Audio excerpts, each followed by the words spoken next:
മനുഷ്യൻ്റെ അന്ത്യങ്ങൾ 4. നമ്മളതിനെപ്പറ്റിയൊക്കെ എപ്പോഴും പറയുന്നതാണ്. മരണം, വിധി, സ്വർഗം, നരകം.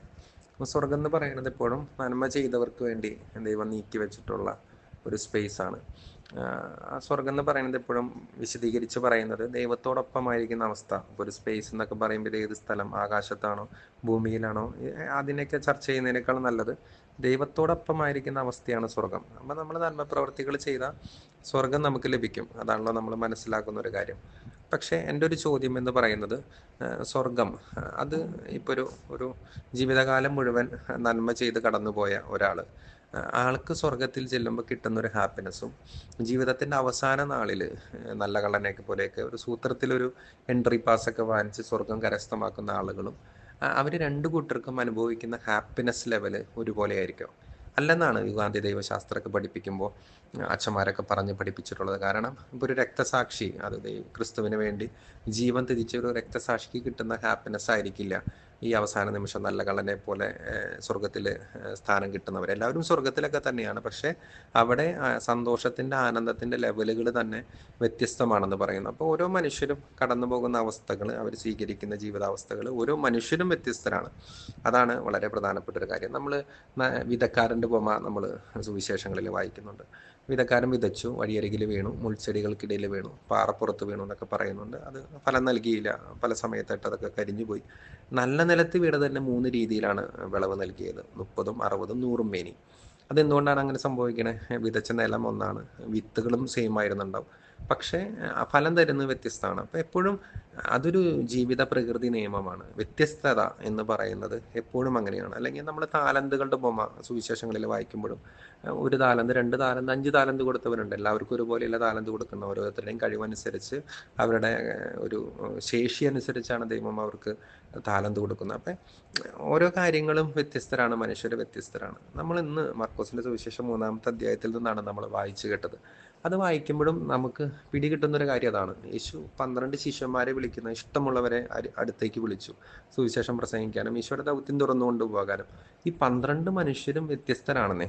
കുറവുകളുള്ളവരാണ്, പോരായ്മകളുള്ളവരാണ്, ബലഹീനരാണ്. ഇവരുടെ ഓരോരുത്തരുടെയും പ്രത്യേകതകൾ എടുത്തു നോക്കിയാൽ തന്നെ നമുക്ക് മനസ്സിലാവും. പത്രോസ് മുൻകോപിയും എടുത്തുചാട്ടക്കാരനൊക്കെ ആയിരുന്നു. ആ പുള്ളീനെയാണ് ആദ്യത്തെ മാർപ്പാപ്പിയായിട്ട് ഈശോ നിയമിക്കുന്നത്. അല്ലെങ്കിൽ ഇടിമുഴക്കത്തിൻ്റെ പുത്രന്മാർ യാക്കോബും യോഹന്നാനും ഒരു ദേശത്തെ മുഴുവൻ അക്തി ഇറക്കി ദഹിപ്പിച്ച് കളയട്ടെ എന്ന് യുക്കായുടെ സുവിശേഷത്തിൽ ഈ സബദി പുത്രന്മാർ പറയുന്നുണ്ട്. അല്ലെങ്കിൽ സ്ഥാനം അന്വേഷിച്ച് വരുന്നുണ്ട്, വലതുവശത്ത് ഇരിക്കണം എന്ന് പറഞ്ഞ്. കാശിനോട് ആർത്തിയുള്ള യൂദാസ് കറിയോത്ത, അല്ലെങ്കിൽ തീവ്രവാദിയായിട്ടുള്ള ശിമയോൻ, എല്ലാ കാര്യത്തിലും സംശയത്തോടെ നോക്കി കാണുന്ന തോമസ് ലിഹ. ഇങ്ങനെ നിരവധിയായിട്ടുള്ള സവിശേഷ വ്യക്തിത്വങ്ങളുള്ള ഒരു 12 പേരുടെ ഗണം.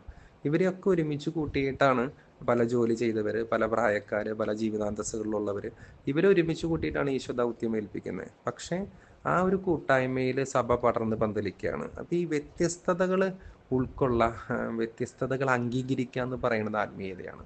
അതാണ് ഇന്നത്തെ നമ്മൾ ചിന്തിക്കേണ്ട ഒരു വിഷയം. ഈ വ്യത്യസ്തതകളെ ഉൾക്കൊള്ളാൻ പറ്റുമ്പോഴാണ് അതിൻ്റെ സൗന്ദര്യം എന്ന് പറയുന്നത്. നമ്മളിപ്പോഴും ഇന്ത്യ മഹാരാജ്യത്തെ പറ്റി പറയുന്നത് എന്താണ്? നാനാത്വത്തിൽ ഏകത്വം. പല ഭാഷകൾ, പല സംസ്കാരങ്ങൾ, പല ജീവിത രീതികൾ, ഭക്ഷണ രീതികൾ, വസ്ത്രം, ഭാഷ, ഇതൊക്കെ ഉണ്ടെങ്കിലും അതിൻ്റെ ഉള്ളിലൊരു ഏകത്വം, ഒരു യൂണിറ്റി കാത്തു സൂക്ഷിക്കാൻ ഭാരത ജനതയ്ക്ക് പറ്റുന്നുണ്ടെന്നാണല്ലോ നമ്മൾ പറഞ്ഞു വെക്കുന്നത്. എന്ന് പറയുന്നത് പോലെ തന്നെ ഈ വ്യത്യസ്തത നമുക്ക് ഉൾക്കൊള്ളാനായിട്ട് സാധിക്കുന്നുണ്ടെങ്കിൽ, അല്ലെങ്കിൽ ഉൾക്കൊള്ളാൻ നമുക്ക് സാധിക്കണം. അതാണ് ഇന്നത്തെ സുവിശേഷം പറയുന്നത്. അത് ആത്മീയതയാണ്. അപ്പം നമ്മുടെ ചുറ്റും കാണുന്ന വ്യത്യസ്തങ്ങളായ കാര്യങ്ങളെ, അല്ലെങ്കിൽ വ്യത്യസ്ത മനുഷ്യരെ, വ്യത്യസ്ത ആശയങ്ങളെ അത് തുറന്ന മനസ്സോടെ സ്വീകരിക്കാൻ നമുക്ക് കഴിയുന്നുണ്ടെങ്കിൽ അത് ആത്മീയതയുടെ വലിയ അളവുകോലായിട്ട് മാറും. അതിന് നമ്മുടെ മനസ്സ് ആകാശം പോലെ വിശാലമാകണം. എല്ലാം ഉൾക്കൊള്ളാൻ തക്ക വിധം നമ്മുടെ മനസ്സ് വലുതാകണം. അങ്ങനെ വരുമ്പോൾ മാത്രമാണ്, പ്രത്യേകിച്ച് നമ്മുടെ ചുറ്റുമുള്ള വ്യത്യസ്ത അഭിപ്രായങ്ങളുള്ള, വ്യത്യസ്ത രീതികളുള്ള, ഒരുപക്ഷെ നമ്മോട് ചേർന്ന് പോകാത്ത വ്യക്തികളെ പോലും ഉൾക്കൊള്ളാനും അംഗീകരിക്കാനും സ്വീകരിക്കാനും സ്നേഹപൂർവ്വം സംസാരിക്കാനും ഇടപെടാനും സൗഹാർദ്ദം കാത്തു സൂക്ഷിക്കാനൊക്കെ സാധിക്കുകയുള്ളൂ. അത് ആത്മീയതയുടെ അളവുകോലാണെന്ന് നമുക്ക് തിരിച്ചറിയാം. വ്യത്യസ്തതകളെ ഉൾക്കൊള്ളാനായിട്ട് നമുക്ക് സാധിക്കട്ടെ. അങ്ങനെ കൂടുതൽ മെച്ചപ്പെട്ട സമൂഹ ജീവിതം ജീവിക്കാൻ നമുക്ക് ഓരോരുത്തർക്കും സാധിക്കട്ടെ. ദൈവം അനുഗ്രഹിക്കട്ടെ.